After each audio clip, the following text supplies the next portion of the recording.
அஸ்ஸலாமு அலைக்கும் என் இனிய நண்பர்களே, எப்படி இருக்கீங்க?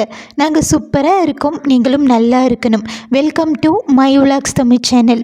இந்த வீடியோ பார்த்திங்கன்னா என்னுடைய உடம்பு சரியில்லாத நாள் அன்றைக்கி எடுத்தது தாங்க. ஸோ இந்த வீடியோ எப்படி போகுது, என்னுடைய டே எப்படி போச்சு அப்படின்றது தான் பார்க்க போகிறோம். வாங்க வீடியோக்குள்ளே போகலாம். காலையில் 5:30 மணிக்கு ஹஸ்பண்ட் வேலைக்கு கிளம்பிட்டாங்க. நைட் ஃபுல்லாக பார்த்திங்கன்னா நான் தூங்கலைங்க சரியாக. ஸோ எந்திரிச்சு சமைக்க முடியல. அவர் வெளியில் சாப்பிட்டுக்கிறேன் அப்படின்ட்டு கிளம்பிட்டாங்க. நான் காலையில் ஒரு 6:45 7 ஆயிடுச்சு எந்திரிக்கிறதுக்கே. எந்திரிச்சு பார்த்திங்கன்னா நைட்டே கேஸு கவுண்டர் டாப்லாம் க்ளீன் பண்ணிட்டேன். பாத்திரம் மட்டும் வாஷ் பண்ணலை. ஸோ பிரேக்ஃபாஸ்ட் ரெடி பண்ணிவிட்டு அதுக்கப்புறம் பாத்திரம் வாஷ் பண்ணலாம் ஒட்டு மொத்தமாக போட்டுக்கிட்டு அப்படின்ட்டு வந்தாச்சு பிரேக்ஃபாஸ்ட் ரெடி பண்ணுறதுக்கு. நைட்டே நாங்கள் ஒரு ஷாப்பிங் போயிருந்தோங்க. இந்த கேஸ் வாங்கி பார்த்திங்கன்னா ஒரு 7 வருஷம் ஆகுது. இந்த சிலிண்டர் கூடவே இந்த சூர்யா கேஸ் கொடுப்பாங்கள்ல, அந்த கேஸ் தாங்க இது. இந்த கேஸ் வாங்கும்போதே அந்த ஸ்டாண்டு வரும்ல, அது ஒரு 4-5 வருஷம் உழைச்சிது.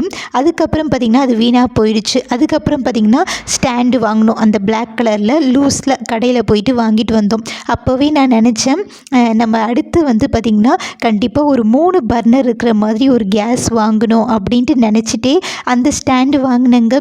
பட் அந்த ஸ்டாண்டு வாங்கியும் ஒரு 1.5 வருஷம் வந்துச்சு. லூஸில் கிடைக்கிற ஸ்டாண்டுலாம் பார்த்திங்கன்னா நம்மளுக்கு கேஸோடு வரும்ல, அந்த ஸ்டாண்டு மாதிரி அவ்வளோ வெயிட்டாக குவாலிட்டியாக இருக்கிறதில்ல. கொஞ்சம் குவாலிட்டிலாம் கம்மி தான், கொஞ்சம் இல்லை நிறையவே கம்மி தான். ஸோ அந்த ஸ்டாண்டு 1.5 வருஷம் பக்கம் ஆச்சு. நான் ஃபஸ்ட்டு காமிச்சலில் நான் யூஸ் பண்ணிகிட்டு இருந்தேனே அந்த ஸ்டாண்டு, அது துருப்பிடிச்சு ஓட்டையாக ஆகி அதுக்கு மேலே இருக்க பெயிண்ட்டெல்லாம் அப்படியே அந்த நெருப்பில் பட்டு ஒரு மாதிரி ஸ்மெல் வர ஆரம்பிச்சிடுச்சுங்க. தொண்டையெல்லாம் கரகரக்க ஆரம்பிச்சிடுச்சு. மூச்சு முட்டுற மாதிரி இருந்தது. ஸோ நைட்டு பார்த்திங்கன்னா முதல்ல போயிட்டு இந்த ஸ்டாண்டு வாங்கிட்டு வந்தோம். இப்போவும் நினச்சிட்டே இருக்கேன் கூடிய சீக்கிரத்தில் ஒரு 3 பர்னர் இருக்கிற கேஸ் வாங்கணும் அப்படின்ட்டு. பார்க்கலாம் இன்ஷா அல்லாஹ். அடுத்து பார்த்திங்கன்னா அந்த ஸ்டாண்டையும் வாங்கி மாட்டியாச்சு. இதுவுமே பார்த்திங்கன்னா குவாலிட்டி சுத்தமாக இல்லைங்க, 0 தான் சொல்வேன். பேருக்கு நம்ம ஸ்டாண்டாக யூஸ் பண்ணிக்கலாமே தவிர குவாலிட்டி நல்லாவே இல்லை. மேலே அந்த பெயிண்ட்டுமே நல்லாவே தெரியுது, சீக்கிரமாக போயிடும் அப்படின்ட்டு. சரி என்ன பண்ணுறது, யூஸ் பண்ணிக்கலாம், போகிற வரைக்கும் போகட்டும் அப்படின்ட்டு இப்போ வச்சுட்டு பிரேக்ஃபாஸ்ட் தான் ரெடி பண்ண போகிறேன். எனக்கு வேறு சிக் டே. அது மட்டும் இல்லாமல் காலையிலைக்கும் சமைக்கணும், மதியத்துக்கும் சமைக்கணும், நைட்டுக்கும் சமைக்கணுன்னா கண்டிப்பாக கஷ்டம் முடியாத நேரத்தில். அப்படி இருக்கும்போது பார்த்திங்கன்னா நான் சிம்பிளாக எவ்வளோ சிம்பிளாக செய்ய முடியுமோ அந்த அளவுக்கு தான் பண்ணிக்கலாம் அப்படின்ட்டு முடிவு பண்ணி தான் கிச்சனுக்குள்ளேயே வந்தேன். ஸோ இட்லி ஊற்றிட்டு சாம்பார் வச்சிடலாம், 1 பாட் சாம்பார் வச்சு விட்டுட்டோம் அப்படின்னா காலையிலைக்குமே இட்லி சாப்பிட்ட மாதிரி ஆகிடும், மதியத்துக்கும் இட்லி சாப்பிட்ட மாதிரி ஆகிடும். நைட்டுக்கு வேணாலும் பார்த்திங்கன்னா ஏதாச்சும் நம்ம செஞ்சுக்கலாம் அப்படின்ட்டு நினச்சி தான் இட்லியே ஊற்றி வச்சுட்டேன். ஒருவேளை நான் இப்போ சாம்பார் பண்ணிவிட்டு தோசை ஊற்றிக்கிட்டேன் அப்படின்னா மதியம் ரைஸ் வைக்கணும். எனக்கு ஒருத்திக்கு ரைஸ் வச்சுட்டேன் அப்படின்னா நைட்டுக்கு வேறு சமைக்கணும். ஸோ 3 வேளைக்கும் சமைக்கிற மாதிரி இருக்கும். உடம்பு சரியில்லாத நேரத்தில் ரொம்ப கஷ்டமாக இருக்கும். ஸோ சாப்பிட்டு படுத்தா போதும் அப்படின்ற மாதிரி தான் இருந்தது. ஸோ ஒரு பக்கம் பார்த்திங்கன்னா இட்லி ஊற்றி வச்சுட்டேன். இன்னொரு பக்கம் பார்த்திங்கன்னா பருப்பு, வெங்காயம், தக்காளி, பூண்டு, அப்புறம் பார்த்திங்கன்னா பீன்ஸ் தான் காய்கறிக்காக போட்டிருந்தேன். என்ன தான் இருந்தாலும் நம்ம கண்டிப்பாக ஒரு காய் எடுத்துக்கணும், அது மட்டும் என் மைண்டில் ஃபிக்ஸாக இருந்தது. ஸோ முடியலனாலும் பார்த்திங்கன்னா அந்த பீன்ஸை கட் பண்ணி அப்படியே குக்கர்லேயே போட்டு முழுகிற அளவுக்கு தண்ணி, மசாலா பவுடர்லாம் போட்டு விசில் விட்டுட்டேங்க. அதுக்கப்புறம் அதை தாளிச்சும் கொட்டிட்டேன். கொஞ்சம் கிளிப்பிங்ஸ் என்னால் எடுக்க முடியல, ஏன்னா அப்போல்லாம் என்னால் சுத்தமாக முடியல. ஸோ பார்த்திங்கன்னா அங்கங்கே விட்டு தான் வீடியோ எடுக்க ஆரம்பித்தேன். இதோட முடிச்சிடலாமா அப்படின்னு கூட நினச்சேன். பரவாயில்ல, கொஞ்சமாக கிளிப்பிங்ஸ் முடிகிற அளவுக்கு எடுக்கலாம் அப்படின்ட்டு நினச்சிட்டு எடுத்தது தான் இந்த வீடியோ. ஃபுல்லாகவே அப்படி தான் இருக்கும். அப்புறம் பார்த்திங்கன்னா இட்லியும் ரெடி ஆகிடுச்சு, சாம்பாரும் தாளித்து நல்லா கொதிக்க விட்டுட்டு ஆஃப் பண்ணியாச்சு. இட்லி ஊற்றி சாம்பார் வச்சு பிரேக்ஃபாஸ்ட் முடிச்சுட்டு அப்படியே ஃபோன் பார்த்துட்டு இருந்தேங்க. அதுக்கப்புறம் பார்த்திங்கன்னா மதியம் லஞ்சுக்குமே நம்ம வீட்டில் இட்லி தானே. ஸோ இட்லி சாப்பிடாம என்ன சாப்பிட்றேன் அப்படின்னு பார்த்திங்கன்னா எங்கள் மாமியார் வீட்டிலேருந்து இந்த ஒயிட் புலாவ் இருக்குல்ல, அதுவும் தால்ச்சா கொடுத்துருந்தாங்க, வெஜ்ஜு தால்ச்சா தான். ஸோ அதையே சாப்பிட்டு முடிச்சிட்டேன். சில நேரத்தில் அப்படி தான் நம்ம ஒன்று நினைப்போம், நம்மளுக்கு ஸ்பெஷலாக ஒன்று கிடைக்கும்ல, அந்த மாதிரி தான். லஞ்சு முடிச்சுட்டு நல்லா படுத்து தூங்கியாச்சுங்க.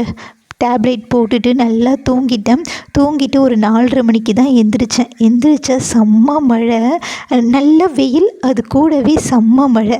பார்க்குறதுக்கே கிளைமேட் அவ்வளோ அழகாக இருந்தது. எனக்கு நல்லாவே தெரியும் கண்டிப்பாக ஒரு 10-15 நிமிஷத்தில் இந்த மழை நின்றுடும், ஏன்னா கூட நல்ல வெயில் அடிக்குது. ஆனால் அந்த மழை பார்க்குறதுக்கு அந்த வெயிலில் ஷவரில் கொட்டுற மாதிரி அவ்வளோ அழகாக இருந்தது. நல்லா கிளியராக தெரிஞ்சது மழை. மற்ற நேரத்தில் மழை பெஞ்சால் இவ்வளோ கிளியராக நம்மளுக்கு தெரியாதுல்ல, ஆனால் வெயில் அடிக்கவே சூப்பராக கிளியராக தெரிஞ்சது. ஸோ அப்படியே நின்று கொஞ்சம் நேரம் அப்படியே பார்த்துட்டு இருந்தேன். அதுக்கப்புறம் காலையிலேருந்து இல்லை, நேற்று நைட்டுலேருந்து பாத்திரம் விளக்கவே இல்லை. நல்லா தூங்கி எழுந்திரிச்ச பின்னாடி தான் ஃபுல்லாக பாத்திரத்தை போட்டு விளக்கிட்டு முடிச்சிட்டேன். இந்த மண் சட்டியுமே விளக்கணும். நான் எப்படி மண் சட்டியை வாஷ் பண்ணுவேன் அப்படின்னா, சோப்பு போட்டு வாஷ் பண்ண மாட்டேன். ஏன்னா நம்ம சோப்பு போட்டு வாஷ் பண்ணவும் கூடாது, ஏன்னா இது மண் சட்டி தானே. ஸோ நம்ம எதை கொடுக்குறோமோ அதை அப்படியே அப்சர்வ் பண்ணிக்கும். ஸோ நம்ம சோப்பு கொடுத்தா அதையும் அப்சர்வ் பண்ணிக்கும். அது அப்படியே மறுபடியும் நம்ம சமைக்கும்போது அதுலேருந்து அந்த சோப்பு நம்ம குழம்புல ரிஃப்ளெக்ட் ஆகும். ஸோ நான் சோப்பு யூஸ் பண்ண மாட்டேன். நம்ம வீட்டில் பச்சரிசி மாவு ஏதாச்சும் வேஸ்ட்டு நம்ம ரொம்ப நாளாக வாங்கி வச்சுருந்துருப்போம், யூஸ் பண்ணாமல் இருந்திருக்கோம், அந்த மாவு கூட நீங்கள் எடுத்துக்கலாம், பச்சரிசி மாவு. இல்லைனா நீங்கள் ஃப்ரெஷ்ஷாக மில்லில் குடித்து கூட இதுக்குன்ட்டு கூட நீங்கள் பச்சரிசி மாவு அரைச்சி வச்சுக்கலாம். டெய்லியும் பார்த்திங்கன்னா ஒரு 2 டேபிள் ஸ்பூன் போட்டு நம்ம நல்லா ஸ்க்ரப் பண்ணி விட்டாலே போதும். சூப்பராக பளபளன்னு எந்த ஒரு பிச்சுப்பும் இல்லாமல் நல்லா இருக்கும். நான் இந்த மாதிரி தான் இந்த மண் சட்டி வாங்கினதுலேருந்து பழக்கிட்டுருக்கேன். இந்த மாதிரி தான் ஃபாலோ பண்ணிகிட்ருக்கேன். நான்வெஜ் சமைச்சாலும் சரி, மீன் குழம்பு வச்சாலும் சரி, எது பண்ணாலும் இந்த மாதிரி தான் பண்ணுறது. நல்லா அந்த ஸ்மெல் எதுவுமே இல்லாமல் சூப்பராக மாறிடுது. அது மட்டும் இல்லைங்க, இந்த பச்சரிசி மாவு மண் சட்டி வாஷ் பண்ணுறதுக்கு மட்டும் இல்லை, நம்மளுடைய ஸ்கின், ஃபேஸு இதுக்குமே பார்த்திங்கன்னா நல்ல ஒரு ஸ்க்ரப்பிங்காக இருக்கும். உங்களுக்கு ஆயிலி ஃபேஸு, இல்லை நீங்கள் வெளியில் போயிட்டு வரீங்க, உங்களுக்கு பிம்பிள்ஸ் இருக்குது, அதனுடைய பிளாக் மார்க்ஸ் இருக்குது, உங்களுக்கு கண்ணு கீழே கருவளையும், அப்புறம் இந்த மூக்குக்கு நுனியில் சின்னிலெல்லாம் பார்த்திங்கன்னா கருப்பாக நம்மளுக்கு திட்டாக இருக்கும்ல. ஸோ அதுக்கெல்லாம் பார்த்திங்கன்னா வீக்லி ஒன்ஸ் இந்த பச்சரிசி மாவை தண்ணியில் 2 ஸ்பூன் தண்ணி விட்டு நல்லா குழைச்சிட்டு நம்ம ஃபேஸில் அப்ளை பண்ணிவிட்டு ஒரு 10-15 நிமிஷம் உங்களுக்கு எவ்வளோ நேரம் முடியுதோ டைட்டாகிடும்ல. ஸோ அப்போ நீங்கள் வாஷ் பண்ணிட்டீங்க அப்படின்னா நல்லா உங்களுக்கு ஸ்க்ரப் ஆகிடும். அந்த பிளாக் மார்க்ஸு எல்லாமே போயிடும். ஈவன் டோனாக இருக்கும். அந்த ஆயிலி ஸ்கின்னும் இருக்காது உங்களுக்கு. ஃபேஸில், நெக்கில், இந்த கையில், இந்த முட்டியில் எல்லாம் நீங்கள் தேய்ச்சிக்கலாம். இது கூட தக்காளி பழத்தை அரைச்சி போட்டுக்கலாம், தயிர் போட்டுக்கலாம். ஸோ ட்ரை பண்ணி பாருங்கள், நல்ல ரிசல்ட்டு கிடைக்கும். க்ளோவாக இருக்கும். ஸ்கின்னும் பார்த்திங்கன்னா ஈவனாக இருக்கும். அந்த டேன்லாம் கூட நம்மளுக்கு போயிடும். வெயிலில் போயிட்டு வந்தால் கண்டிப்பாக ட்ரை பண்ணி பாருங்கள். நெக்ஸ்ட்டு பார்த்திங்கன்னா அப்படியே நைட்டு டின்னருக்கான வேலையை ஸ்டார்ட் பண்ணிட்டேன். நம்ம பணியார சட்டி வாங்கிட்டு பார்த்திங்கன்னா கிட்டத்தட்ட 1 வாரம் ஆயிடுச்சு. சரி இன்றைக்கி அதுக்கு திறப்பு விழா பண்ணிடலாம், அதில் சமைச்சிடலாம் அப்படின்ட்டு எடுத்து வச்சுட்டேன். நல்லா தூங்கி எழுந்திரிச்ச பின்னாடி தான் பார்த்திங்கன்னா எனக்கு ஒரு ஃப்ரெஷ்னஸ்ஸே வந்துச்சுங்க, ஒரு தெளிவே வந்துச்சு. அதுக்கு முன்னாடி பார்த்திங்கன்னா ரொம்ப டல்லாக இருந்தாலும் எதுக்காக வீடியோ எடுத்தேன், கொஞ்சம் கிளிப்பிங்ஸ் எடுக்க முடியல. அப்போ கூட ஏமா வீடியோ எடுக்க ஆரம்பிச்சு அப்படின்னு கேட்பீங்க. நம்மளுக்கு முடியல அப்படின்ட்டு ஒரேடியாக நம்ம படுத்துக்கவும் கூடாது, நம்ம ரெஸ்ட் எடுக்காமலும் இருக்க முடியாது. கொஞ்சம் நேரம் ரெஸ்ட் எடுக்கணும். அதுக்காக நம்ம அப்படியே படுத்துட்டு இருந்தோம்னா அந்த வியாதி நம்மளை விட்டு போகவே போகாது. ஸோ 2 நாளில் சீக்கிரமாக குணமாகணும் அப்படின்னா நல்லா தூங்குறதோட நம்மளுக்கு பிடிச்ச விஷயத்தையும் பண்ணணும். ஸோ நம்ம மைண்டை நம்ம மாற்றிட்டே இருக்கணும். ஒரேடியாக நம்மளுக்கு ஏதோ நோய் வந்த மாதிரி நம்ம ஃபீல் பண்ணிகிட்டு இருக்கக்கூடாது. அந்த மைண்ட் செட்லேருந்து நம்ம மாறணும். ஸோ அதுக்காகவே நான் பார்த்திங்கன்னா வீடியோ எடுக்க ஆரம்பித்தேன். இது உடம்பு சரியில்லாததுக்கு மட்டும் இல்லைங்க, நம்ம மனசும் சரியில்லைன்னா கூட அப்படி தான். நம்ம இந்த மாதிரி வீடியோ எடுக்கிறது, இல்லை நம்மளுக்கு பிடிச்ச இந்த குக்கிங்கை பண்ணுறது, இல்லை நம்ம பிடிச்ச சாப்பாடு சமைச்சு சாப்பிட்றது, இல்லை ஏதாச்சும் ஷாப்பிங் போகிறது அப்படின்ட்டு உங்களுக்கு எது பிடிக்குமோ, அன்றைக்கி உங்களால் எது பண்ண முடியுமோ, உங்கள் உடம்பு எதுக்கு ஒத்துழைக்குதோ அதை நீங்கள் தாராளமாக பண்ணுங்கள். உங்கள் மைண்டை சேஞ்ச் பண்ணுங்கள்.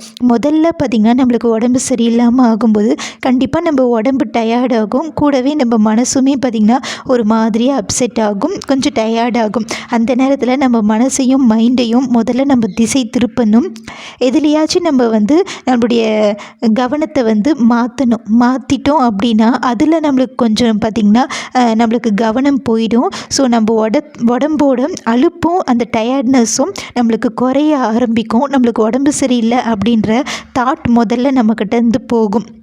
அதுக்கடுத்து முடியல அப்படின்னும்போது கொஞ்ச நேரம் படுத்து ரெஸ்ட் எடுக்கிறது, மறுபடியும் ஏதாச்சும் ஒன்று பண்ணுறது அப்படின்ட்டு அடிக்கடி நம்ம மைண்டையும் நம்ம மனசையும் உடம்பையும் பார்த்திங்கன்னா நம்ம அடுத்தடுத்து நம்ம எதுலையாச்சும் ஒன்றுத்தில் மாற்றிக்கிட்டே இருக்கணும்.